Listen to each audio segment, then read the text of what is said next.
আল্লাহি ওয়া বারাকাতুহু নাহমাদুহু ওয়া নুসাল্লি আলা রাসূলিল কারীম আম্মা বাদ। সম্মানিত উপস্থিতি,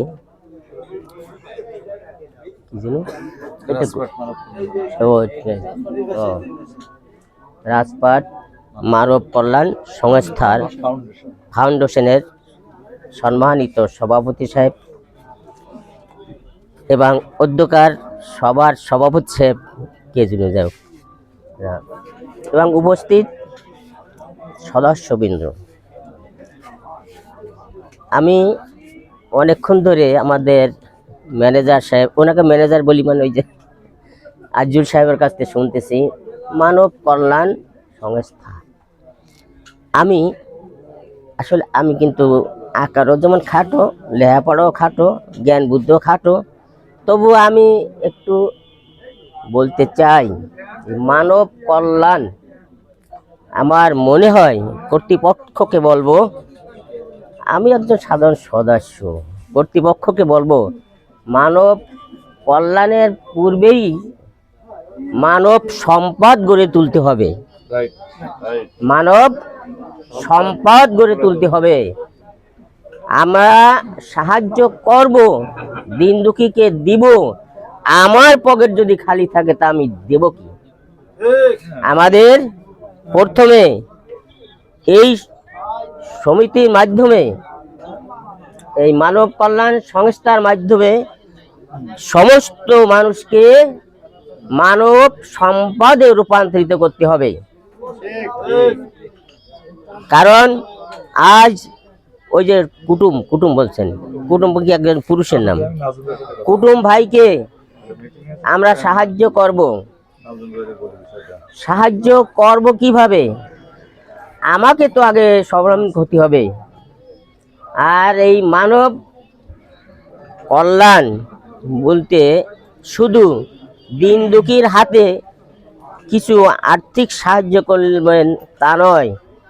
কর্তৃপক্ষকে অনুরোধ করব, আমরা যারা সদস্য আছি আমাদেরকে আগে সাহায্য করতে হবে।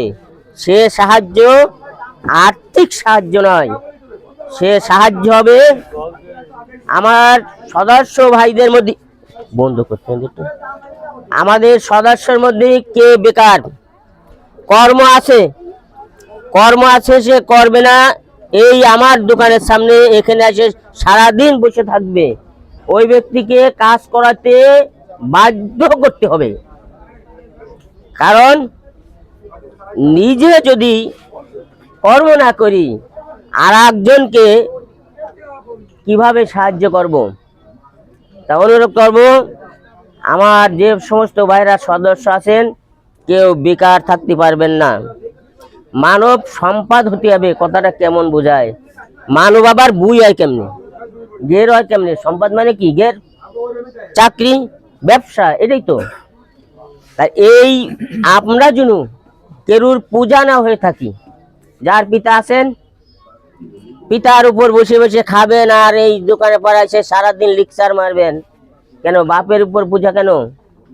সন্তান আছে, সন্তানের উপর পূজা হয়ে থাকবেন কেন?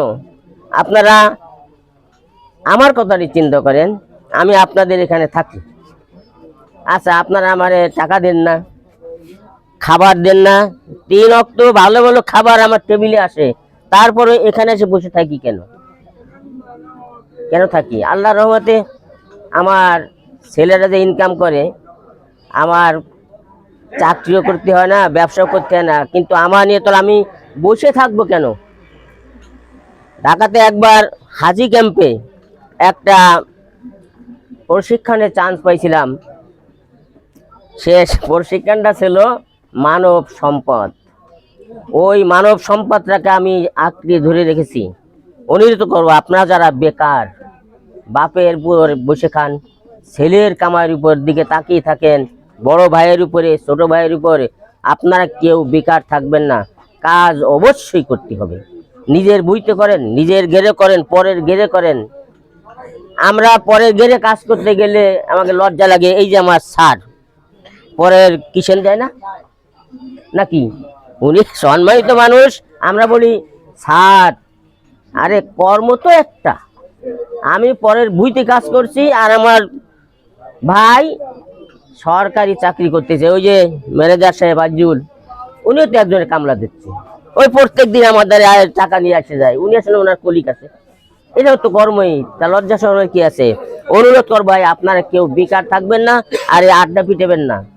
আর ইলেকশন ব্যাপারে একটা কথা বললেই, আমি কারো পার্টি বলবো না, আপনারা ভয় পেন না যে রাজনীতি শুরু করছে, তা না। ইলেকশন ব্যাপারে আমি বলবো, আগামী 12 তারিখে যার যেখানে মনে চায়, যে যাকে সৎ পাত্র মনে করেন সেখানে ভোট দিবেন। এই ভোট চাওয়া নিয়ে, ভোট কালেকশন ব্যাপার নিয়ে আমার সাথে যদি আপনার দ্বন্দ্ব না হয়, আমার ভালো লাগে আমি হারিকেন মার্কাই দেবো, আপনার ভালো লাগে আপনি কলা গাছে দেন, কিন্তু আমরা দুই ভাই যেন কাজে লেগে না যায় এই ভোট নিয়ে। দেখেন ওই ভোটে নিয়ে কোথায় থাকবে বসে, আমি আর আপনি আমার ওই টিপ টিপ দিতে হবে মোবাইলেই, আর আপনার কাশি কোদাল নিয়ে দৌড়তে হবে, ওনার কলম নিয়ে খালি ঘুরোতে হবে, ওই লোকের দিন ভরে খালি হুন্ডাই চালাতে হবে।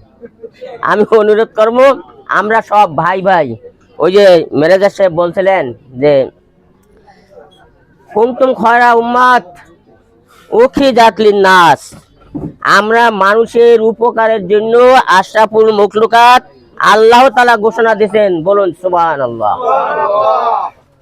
তাহলে আমরা মানুষের উপকার করব, ক্ষতি করব না।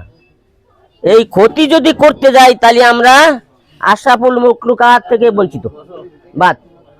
আর একটা হাদিস বলছেন, ইন্নামাল মুমিনুনা ইখওয়াত, আল্লাহ রাসূল বলেন যে তোমরা একজন আর একজনের ভাই, কিন্তু একজন আর একজনের ভাই হয়ে মাথার মধ্যে এর আমি বাড়িটা দিই কেন? তাহলে ভাই থাকলাম, মুসলমান থাকলাম। সম্মানিত উপস্থিতি, আপনাদের অনেক মূল্যবান সময় নষ্ট করছি, এই জন্যই বেয়াদবি ক্ষমা করবেন, আর আমার জন্য দোয়া করেন যে আল্লাহ যেন আমাকে সুস্থ রাখে, যতদিন বেঁচে থাকি কোরআন তিলাওয়াত করতে পারি, নামাজ পড়তে পারি, সেই তৌফিক দেন। আর আপনাদের অল্প একটু খেদমত করি, এই খেদমতটা যেন করতে পারি, সেই তৌফিক দেন।